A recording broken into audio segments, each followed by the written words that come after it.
TMC और NCP के बाद वो कौन सी पार्टी है जिससे कांग्रेस पार्टी विलय की तैयारियां या फिर विलय की कोशिशें कर रही है? क्या वाकई में टीएमसी के साथ कांग्रेस पार्टी की विलय की बातचीत चल रही है या फिर जानबूझकर ये खबरें उड़ाई जा रही हैं? तो पिछले कई दिनों से मैं आपको बता रही हूँ कि कांग्रेस पार्टी कोशिश कर रही है कि वो क्षेत्रीय दल जिनके सामने अब अस्तित्व का संकट है, या तो वो कांग्रेस पार्टी से गठबंधन हो जाए उनका, या फिर उनका विलय हो जाए। इसी क्रम में सबसे पहले खबर आई थी ममता बनर्जी की पार्टी टीएमसी को लेकर। इनफैक्ट मैंने ही आपको खबर दिखाई थी सबसे पहले, जिसके बाद सारे न्यूज चैनल्स भी इस खबर में आए, सारे यूट्यूब चैनल्स भी इस खबर में आए। खबर यही थी कि टीएमसी को सोनिया गांधी ने ऑफर दिया, ममता बनर्जी को ऑफर दिया विलय का, कि आप वापस आ जाइए, क्योंकि कांग्रेस से ही ममता बनर्जी निकली थी। और उसके बाद काफ़ी बातें आगे भी हुई। अभिषेक बनर्जी ने कुछ प्रस्ताव भी रखे राहुल गांधी के सामने। 90 मिनट राहुल गांधी और अभिषेक बनर्जी की बातचीत भी हुई। और दोस्तों, उस बीच मैंने आपको एक और खबर दिखाई थी कि टीएमसी के अलावा एक और पार्टी को विलय का प्रस्ताव दिया है कांग्रेस पार्टी ने, और वो पार्टी एनसीपी थी, यानी कि शरद पवार वाली एनसीपी। दोस्तों, अब जानकारी निकल कर आई है कि एक और पार्टी है जिसको लेकर विलय की न केवल कोशिशें काफी हद तक आगे बढ़ गई हैं, इनफैक्ट उस पार्टी की तरफ से भी बड़े पॉजिटिव रिस्पांस मिल रहे हैं। दोस्तों, वीडियो पूरा जरूर देखिएगा, क्योंकि आगे मैं आपको ये भी बताऊंगी कि टीएमसी को लेकर जो विलय की खबरें आ रही थी उनका क्या हुआ, ममता बनर्जी का क्या रुख है, अभी विलय होगा या अभी ममता बनर्जी का कोई और स्टैंड इसमें हो सकता है। लेकिन अभी मैं पहले आपको खबर बताती हूँ कि मैं कौन सी तीसरी पार्टी की बात कर रही हूँ। दरअसल दोस्तों, ये पार्टी उस राज्य की है जहां पर चंद्रबाबू नायडू की पॉलिटिक्स इस वक्त चरम पर है।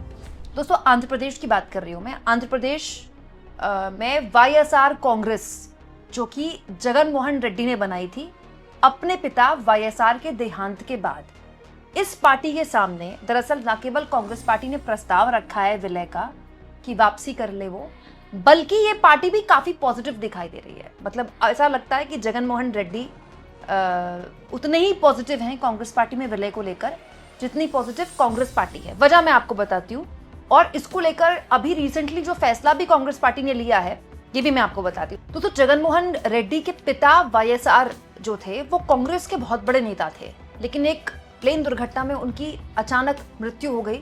सोनिया गांधी और कांग्रेस पार्टी के लिए उस वक्त बड़ी क्षति थी। सोनिया गांधी उस वक्त कांग्रेस पार्टी संभाल रही थी, यूपीए की सरकार सत्ता में थी, लेकिन उनके जाने के बाद, उनके देहांत के बाद जगन मोहन रेड्डी चाहते थे उनको सीएम बनाया जाए। कांग्रेस पार्टी ने नहीं बनाया, उन्होंने अपनी पार्टी खड़ी कर दी और उसके बाद वो मुख्यमंत्री भी बन गए। लेकिन चुनाव दर चुनाव उनकी ताकत इस कदर कमजोर हुई कि 2024 के चुनाव में, क्योंकि 2024 में लोकसभा और राज्य का चुनाव एक साथ होता है ना आंध्र प्रदेश में, उड़ीसा की तरह, इतना खराब परफॉर्म किया वाईएसआर कांग्रेस ने कि मात्र 11 सीटें आई थी 175 सीटों में। बहुत ही खराब, मतलब मुख्य विपक्षी दल होने के बावजूद। और तो और जो लोकसभा की सीटें हैं, 25 लोकसभा सीटें, उसमें हार्डली 4 सीटें जीत पाई, बड़ी मुश्किल से, वो भी वाईएसआर कांग्रेस। दरअसल वाईएसआर कांग्रेस की तरफ से भी ये प्रस्ताव है कि बहुत जल्द मतलब पार्टी में विलय ही हो जाए। वाईएसआर कांग्रेस भी इसको लेकर बड़ा पॉजिटिव है और कांग्रेस पार्टी भी इसको लेकर बड़ी पॉजिटिव है। और इस ओर एक इंपॉर्टेंट फैसला भी हुआ है, बहुत कम लोगों का ध्यान गया। दरअसल दोस्तों, आंध्र प्रदेश कांग्रेस की प्रदेश अध्यक्ष हैं वाईएस शर्मिला।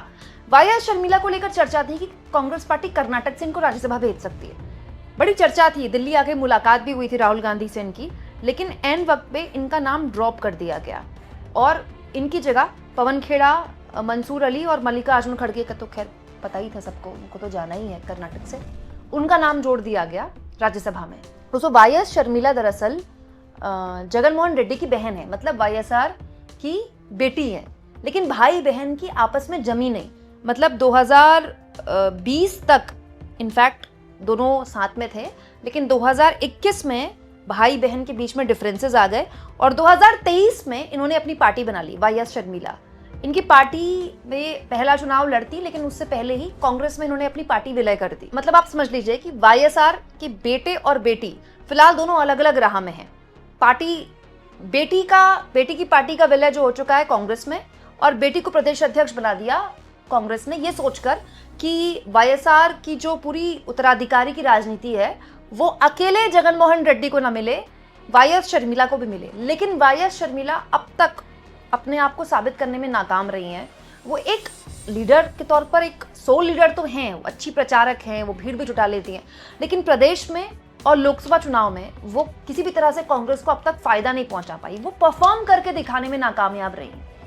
ये जैसे अब अगर आप डीके शिव कुमार को देखें, भाई डीके शिव कुमार ने अपने बूते अपने चाणक्य नीति के बूते पिछला कर्नाटक चुनाव जिताया है कांग्रेस पार्टी को, उसमें कोई दो राय नहीं। यही वजह है कि उनका दावा मजबूत था, उनको सीएम बनाना पड़ा कांग्रेस पार्टी को।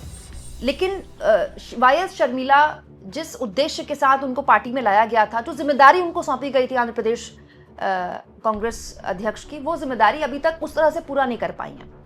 और जानकारी ये मिल रही है कि दरअसल जगनमोहन रेड्डी से बात मधुरता से बनी रहे और आगे कोई दिक्कत ना हो, इसलिए भी शायद वाईएस शर्मिला को राज्यसभा ना भेजा गया हो। वैसे राज्यसभा भेजने के लिए कांग्रेस पार्टी के लिए अब विधायक बहुत कम है, बहुत कम स्कोप बचा है कांग्रेस पार्टी के सामने। सबको राज्यसभा वो भेज भी नहीं सकती है। मतलब आप कह सकते हैं कि ये तीन पार्टियां हैं, वाईएसआर कांग्रेस जिसका विलय हो सकता है कांग्रेस पार्टी में, एनसीपी की तो मत पूछिए।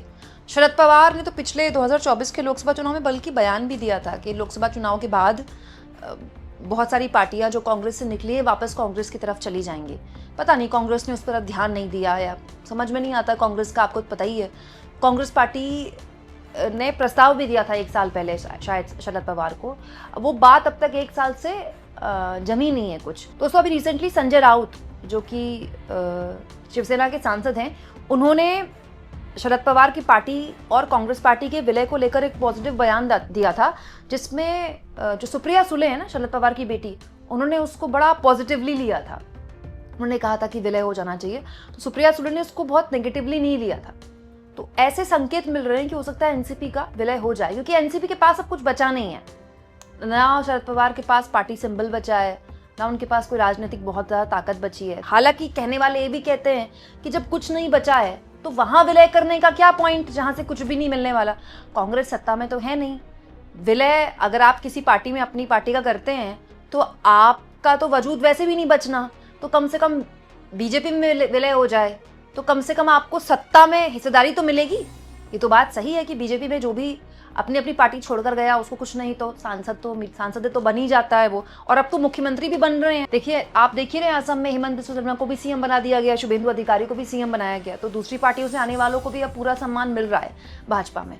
तो एनसीपी के लिए बोला जा सकता है कि वो इस पार्टी या उस पार्टी में जा सकते हैं, लेकिन वाईएसआर कांग्रेस वो कैसे जाएंगे, क्योंकि जगनमोहन रेड्डी तो विपक्ष का हिस्सा है ना आंध्र प्रदेश में। वो बेसिकली चंद्रबाबू नायडू और बीजेपी के खिलाफ चुनाव लड़ते हैं, यही उनकी पॉलिटिक्स है। तो ऐसा हो सकता है कि वाईएसआर कांग्रेस की वापसी हो जाए। जहां तक बात है टीएमसी की, अभी तो विलय नहीं होने वाला है। हाँ, विलय की चर्चाएं चलनी शुरू हो गई हैं, लेकिन अभी तो विलय का कोई पॉइंट नहीं है। लेकिन ममता बनर्जी और सोनिया गांधी की मीटिंग में और उसके बाद राहुल गांधी और अभिषेक बनर्जी की मीटिंग में एक बात तय हुई है कि जितनी जल्दी हो सके एक पक्का गठबंधन कर लिया जाए। पहले कांग्रेस पार्टी चाहती थी, ममता बनर्जी ने भाव नहीं दिया। अब ममता बनर्जी बहुत ईगर है कि जल्दी से जल्दी एक गठबंधन कर लिया जाए, अटूट गठबंधन, और इसके लिए ममता बनर्जी ज़्यादा प्रोएक्टिव है। तो अभी तो गठबंधन होगा, 1-2 चुनाव गठबंधन में लड़े जाएंगे, उसके बाद विलय की चर्चाओं को बल मिलेगा। तब तक कुछ और पार्टियां अपना टूटता हुआ जो पूरा परिवार है वो अपने सामने होते दिखेंगे। अब मेरी बातें बहुत सारे लोगों को बुरी लग रही होंगी कि क्यों कुमकुम बिनवाल ऐसा बोल रही है, मैं क्यों चाहूंगी कोई पार्टी टूटे, लेकिन यही हो रहा है देश में। अब बीजेपी क्षेत्रीय पार्टियों के खिलाफ न केवल चुनाव जीत रही है बल्कि उनको तोड़ रही है। बिहार में यही हुआ आरजेडी के साथ, क्या हाल हुआ उसका, परिवार में बंटवारा हो गया। बहन ने खुलकर तेजस्वी यादव के खिलाफ क्या क्या बोला है। ममता बनर्जी की पार्टी का हाल आप देख ही रहे हैं। शरद पवार के पास पार्टी नहीं बची, उद्धव ठाकरे के पास पार्टी नहीं बची। तो बात अब सिर्फ हार जीत की नहीं है, बात अब पूरी राजनीति, पूरी पॉलिटिक्स खत्म करने की है। तो अब क्षेत्रीय दलों के पास इसके अलावा क्या विकल्प है। हाँ, अब विकल्प अगर तलाशना ही होगा तो ये तलाशा जा सकता है पार्टियों द्वारा कि भाई अगर सम्मिलित ही होना है, अपना वजूद ही खत्म करना है, तो ऐसी जगह कर लो जहां सत्ता मिलनी है। आपको क्या लगता है दोस्तों, कमेंट बॉक्स में जरूर लिखें।